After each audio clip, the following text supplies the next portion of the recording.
누구나 인생을 지나면 광야를 만나게 됩니다. 그러한 현장에서 사람은 자기의 본성이 여과 없이 드러나게 됩니다. 아무리 잘 꾸며도 소용이 없습니다. 엄청난 문제에 직면했을 때 분노와 절망에 빠지는 사람이 있고, 또 남을 원망하는 사람도 있습니다. 혹은 과거의 영광에 집착해서 현재를 부정하는 사람도 있습니다. 그런가 하면 견디면서 흔들리지 않고 뚜벅뚜벅 한 걸음씩 걸어가는 사람도 있습니다. 인생의 광야를 만났어도 어떤 사람은 천국의 삶을 살고, 또 어떤 사람은 인생의 초원에서도 지옥의 삶을 사는 사람도 있습니다. 여러분은 지금 어느 곳에 계신가요? 광야는 생명이 살기에 척박한 땅입니다. 사막입니다. 먹거리가 부족합니다. 잠자리도 마땅치 않습니다. 주어진 모든 환경이 견디기에 어렵습니다. 방향도 가늠하기 어렵습니다. 출애굽 후 이스라엘은 오늘 이 본문 뒤에도 40년을 광야 생활을 살게 됩니다. 누구에게나 인생에 있어서 광야를 건너야 할 때가 찾아오기 마련입니다. 그때 여러분은 어떻게 사셨으며 어떻게 살고 계시며 어떻게 살아야겠습니까? 성경을 가만히 보면 가나안에 가뭄이 들 때 사람들은 양식을 구하기 위하여 애굽으로 갔습니다. 가나안만이 아니라 애굽 주변의 국가들이 같았습니다. 아브라함도 그랬고 이스라엘의 12 아들도 그랬습니다. 그들은 우여곡절 끝에 애굽에 정착했지만 결국엔 종살이를 살게 됩니다. 애굽은 기본적으로 나일강의 범람으로 인해서 비옥한 삼각주를 이룹니다. 날씨도 따뜻해서 곡식이 잘 자랍니다. 그래서 훗날 애굽을 점령했던 로마는 애굽을 가리켜 로마의 식량 창고라고 부르기까지 했습니다. 이스라엘 백성이 바로 그러한 곳에서 노예 생활을 했습니다. 음식은 넉넉했을지 몰라도 노동과 복종만이 강요된 인생이었습니다. 먹을 것은 넘쳐났을지 몰라도 노예에게 결코 최상의 것은 공급되지 않습니다. 그런 그들이 광야를 맞닥뜨렸을 때 애굽의 시절을 떠올리며 원망했습니다. 지금 우리야 믿음으로 성경을 보니까 그들의 모습이 정말 답답해 보일 수 있습니다. 그러나 오죽했으면, 얼마나 굶주림과 어려움 속에서 몸부림쳤으면, 2달하고 15일이 지났을 때 그들은 이전만도 못한 삶이라고 한탄했겠습니까? 광야를 만나면 흔히 원망과 불평을 생각합니다. 내 자신, 내 주변 사람들, 원수들, 하나님 등등을 떠올리며 대상을 찾아 원망하고 불평합니다. 그러나 이내 자신의 처지를 한탄하게 됩니다.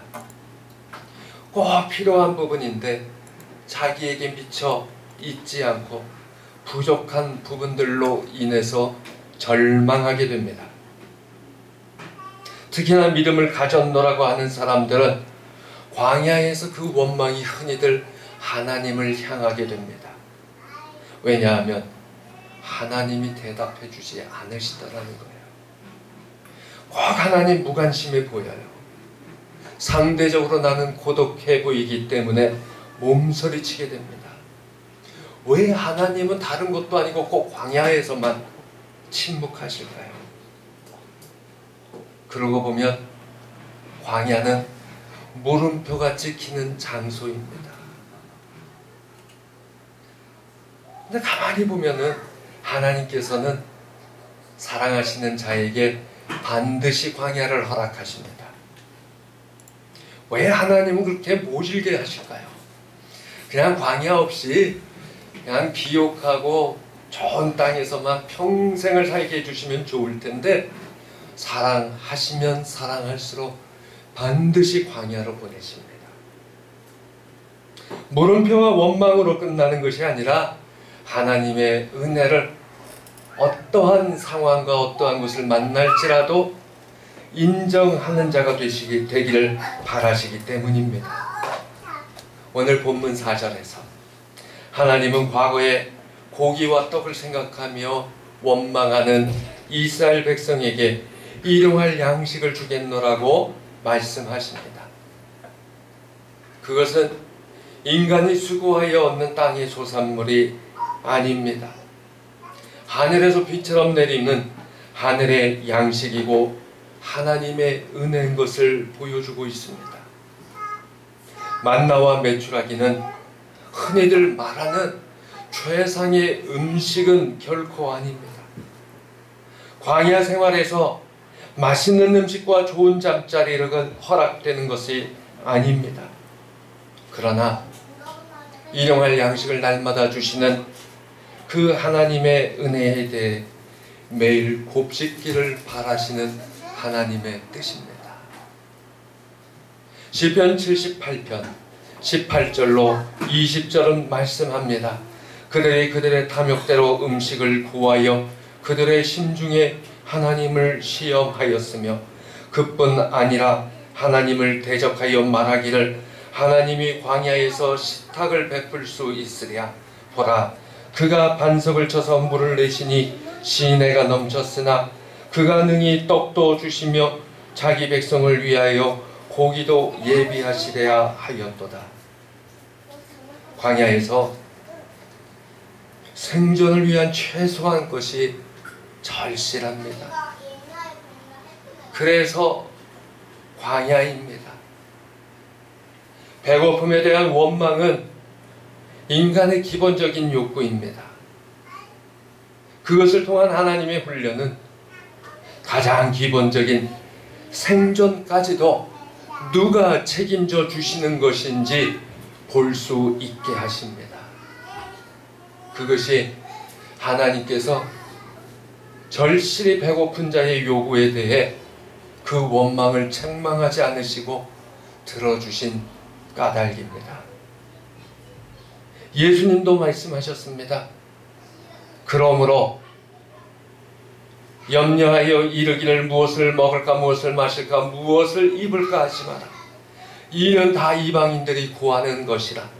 너희 하늘 아버지께서 이 모든 것을 너희에게 있어야 할 줄을 아시느니라. 하나님은 아시는 상황에서 우리를 광야에 두셨습니다. 그냥 굶어 죽게 하시는 것이 아니라 그것을 주시면서 광야를 지나게 하시려는 선하신 뜻을 갖고 계십니다. 하나님의 은혜 인정한다는 것은 하나님의 은혜에 감사한다는 말씀입니다. 아무리 적은 것이라도 하나님께 감사하시기 바랍니다. 단순히 마음의 인정만이 아니라 그렇게 감사의 삶을 살도록 훈련하시는 하나님의 섭리를 인정하시기 바랍니다. 본문에서 하나님은 내 율법을 준행하나 아니하나 내가 시험하리라 하셨습니다. 절실하게 어려울 때 어떤 사람에게 도움을 받아본 적이 있는 사람은 그 도움을 준 사람을 평생 잊지 않습니다. 그게 정상적인 사람입니다. 또 그런 사람은 다른 사람의 어려움을 외면하지도 않습니다. 그게 성숙한 인격입니다. 하나님은 이를 갖추도록 시험하셨습니다. 사람들은 말합니다. 주면 그냥 주고 끝내지 꼭 거기에 토시를 달았냐라고 하는데, 하나님은 그냥 주신 것이 아니라 우리가 성숙되기를 바라시고 훈련되기를 원하십니다.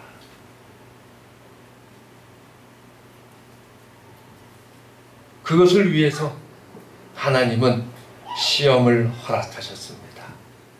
그런데 정답을 기입해야 되는데 이스라엘 백성은 오히려 하나님의 능력을 가지고 시험했습니다. 그것을 성경은 불순종이라고 합니다. 광야 생활에서 우리는 일용할 양식을 주신 하나님 은혜에 자족하고 감사해야 됩니다. 그 양식의 맛과 질이 중요한 것이 아닙니다.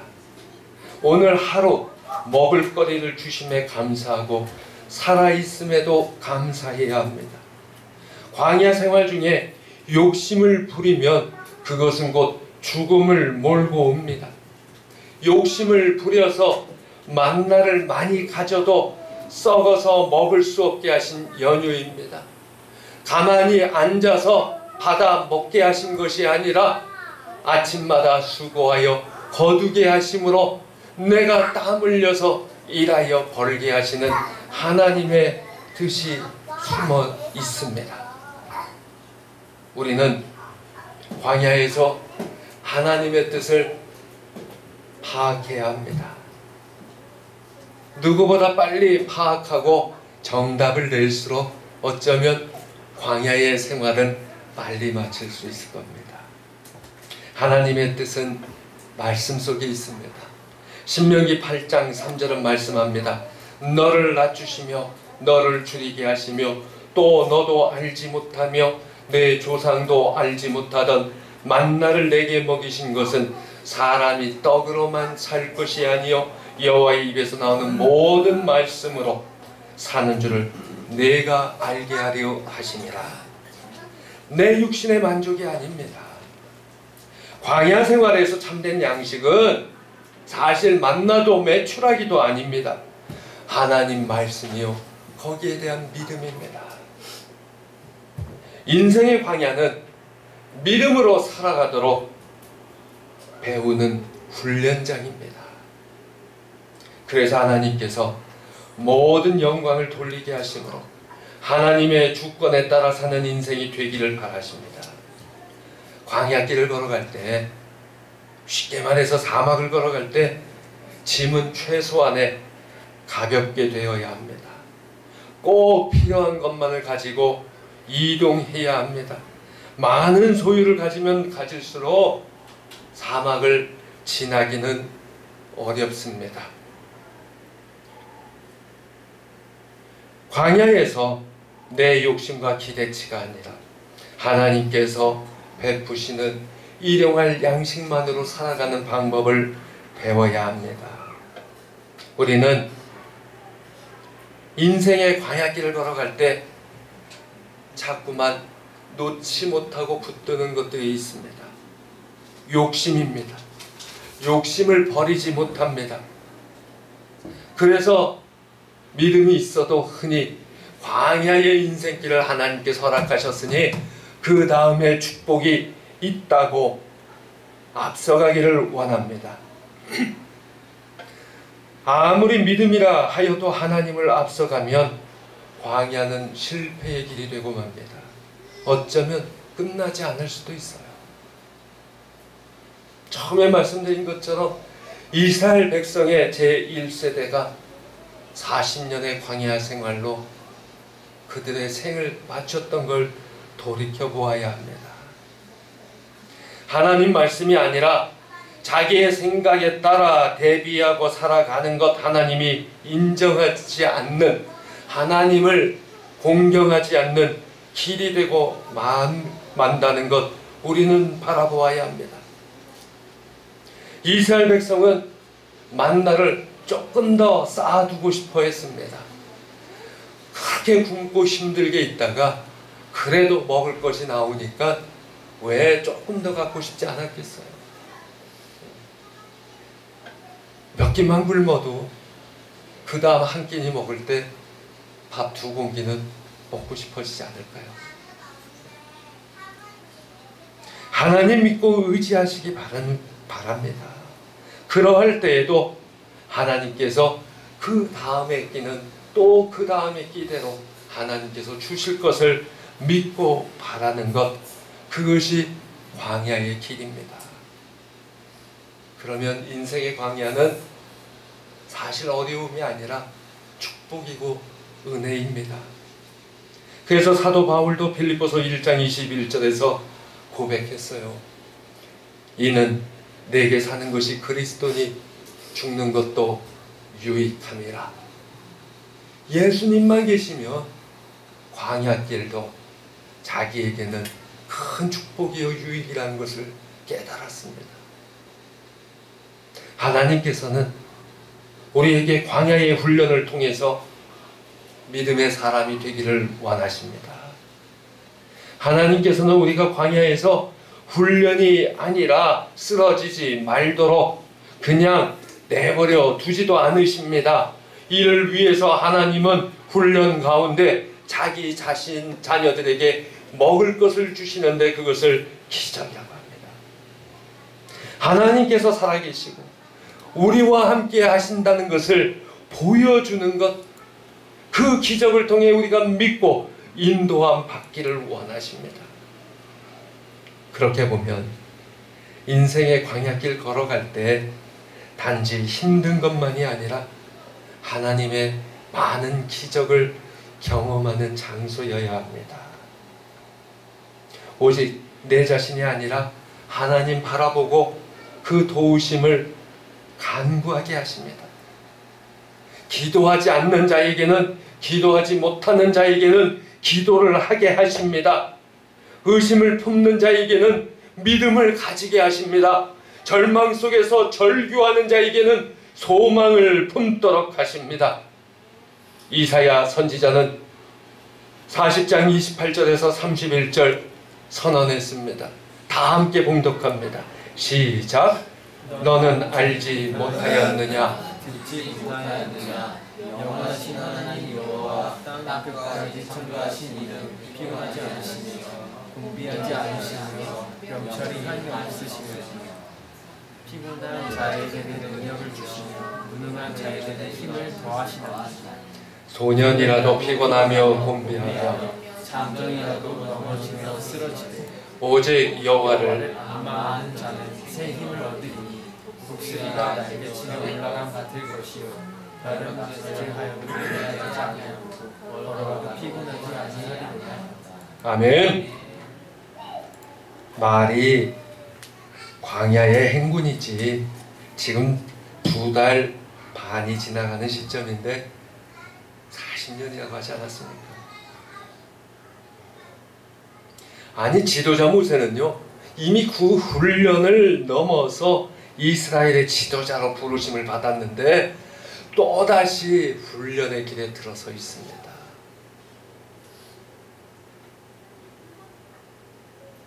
하나님만 바라보고 하나님께 감사하는 길, 하나님께서 허락하시는 것에 만족하는 길이어야 되는데 어쩌면 우리는 좋은 곳에 있는데 내 욕심에 따라서 내가 사는 곳이 광야라고 스스로 정의하고 있지는 않습니까?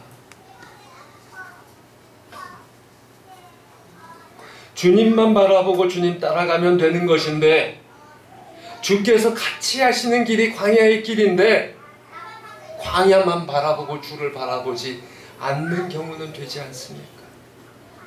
아니, 주님께서 같이 가시면 그 길은 고통의 길이 아니라 즐거운 길인데 우리가 찬송도 부르지 않았습니까? 주와 같이 길 가는 것 즐거운 일 아닌가? 교회에서만 그러신가요?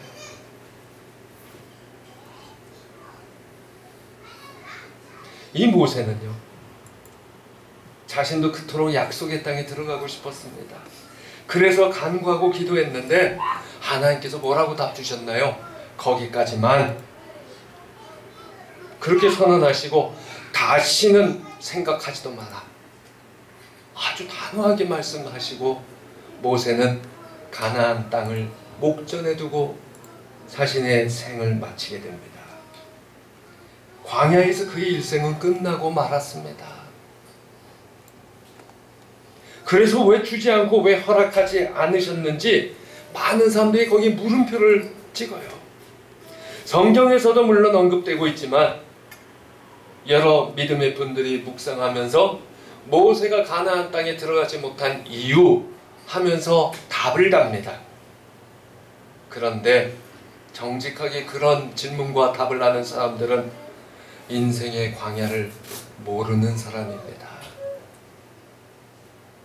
인생의 광야에서 훈련된 사람은 하나님께서 허락하시는 것에만 감사하고 만족하게 됩니다. 모세는 거기까지만이라는 하나님의 음성을 들었어도 기뻤습니다.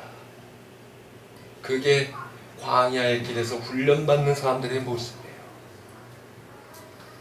자기의 만족과 영광이 아니라 하나님께서 인정하시는 곳까지 가는 길이 축복이라고 고백하게 하는 것, 인생의 광야에서 훈련된 사람의 모습입니다. 인생의 광야는 전적으로 하나님만 의지하게 하는 길입니다.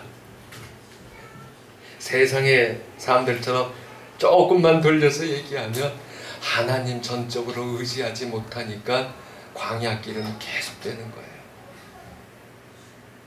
하나님의 주권에 온전히 순종하도록 이끄시는 하나님의 축복이 인생의 광야입니다. 어쩌면